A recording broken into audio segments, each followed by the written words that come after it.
Olá! Entender a nova lei de licitações, a 14.133, realmente exige olhar com lupa para alguns pontos, né? Com certeza, é uma lei complexa, cheia de detalhes. Pois é. Hoje a gente vai mergulhar em dois artigos bem específicos. O terceiro, que diz o que não está coberto pela lei, e o quarto, que trata das regras para micro e pequenas empresas. E nossa fonte é a própria lei, o texto puro dela. Exato. A ideia é tentar desemaranhar o que fica de fora e como funcionam esses benefícios e os limites para as MPS. É um ótimo ponto de partida. Muita gente acha que a 14.133 agora rege tudo, mas, bom, o artigo 3º já mostra que não é bem assim. Então, essa ideia de lei geral tem suas, digamos, exceções bem na largada.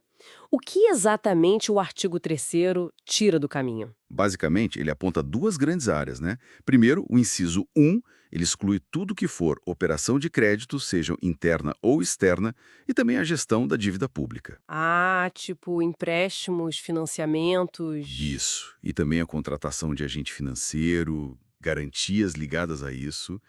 Enfim, é o mundo financeiro do governo que tem regras muito particulares. Entendi. Então, essa parte de gestão de dívida realmente opera num regime completamente diferente.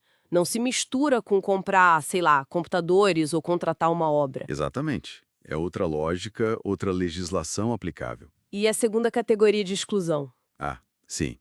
A segunda está no inciso 2. E essa é interessante. Ela é mais, digamos, abrangente. O inciso 2 diz que a 14.133 não se aplica para contratações que já têm uma legislação própria. Quer dizer que se já existe uma lei específica para um certo tipo de contrato. Essa lei específica continua valendo. Ela prevalece. A 14.133, nesse caso, fica de lado. Certo, isso já mostra a complexidade, né? Várias leis convivendo para regular as compras e contratos do governo. Mas ok, vamos seguir. Agora um ponto que interessa muita gente: as micro e pequenas empresas, as MEs e EPPs. Como a lei nova trata delas? Aí entra o artigo 4º, certo? Corretíssimo. O artigo 4º faz essa ponte. Ele basicamente diz que o tratamento diferenciado previsto lá na Lei Complementar 123 de 2006, Aquela que dá benefícios como preferência em empate, licitação exclusiva. essa mesma. Então, a regra geral, que está no caput do artigo 4º, é que esses benefícios se aplicam, sim, às licitações e contratos regidos pela nova lei, a 14.133. Ah, bom.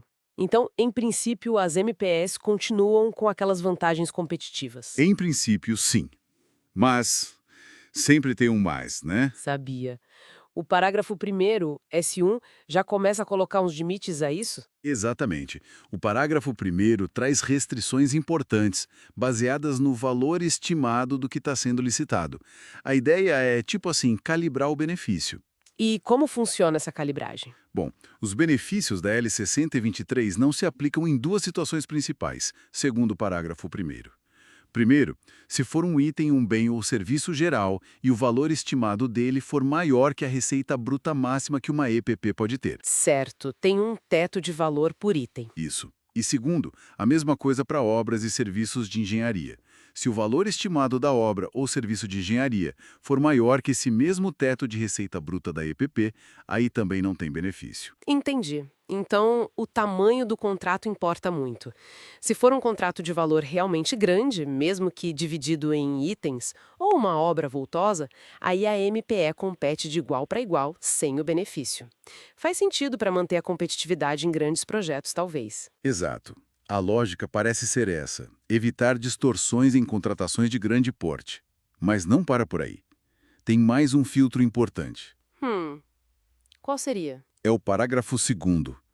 Ele adiciona uma condição que olha para o histórico recente da empresa. Como assim? Mesmo que a licitação pelo valor permita o benefício, a ME ou EPP só pode realmente usar esse benefício se, naquele ano, o total de contratos que ela já assinou com a administração pública, somando todos eles, não ultrapassar o limite máximo de receita bruta de EPP. Nossa! Então tem um limite anual acumulado de contratos com benefício. Exato. E para garantir isso, o órgão que está fazendo a licitação tem que pedir uma declaração da empresa.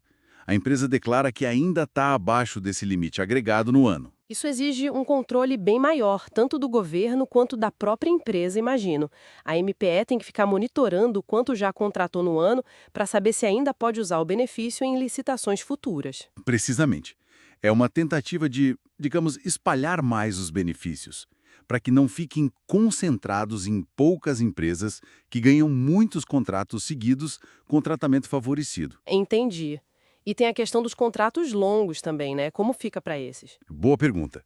O parágrafo 3º cuida disso.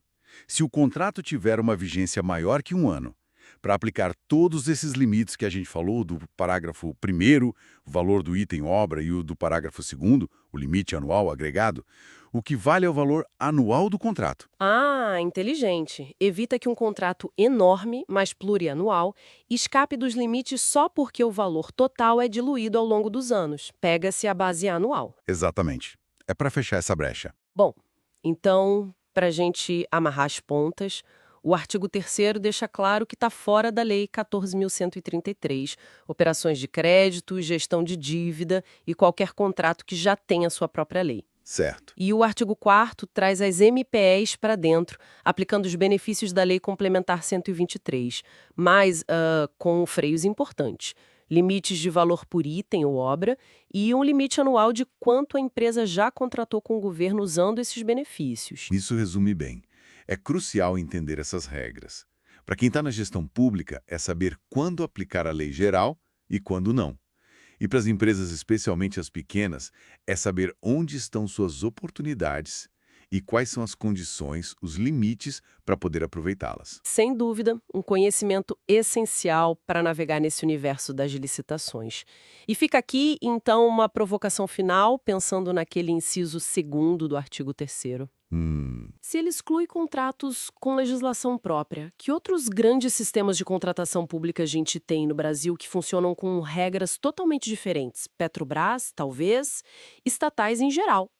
E como será que esses regimes se comparam com a 14.133 em termos de, sei lá, agilidade, controle ou até mesmo o fomento a certos setores? Ótima questão para se pensar. Mostra como o cenário da contratação pública é, na verdade, um mosaico de regimes, né? Bem mais complexo do que parece à primeira vista.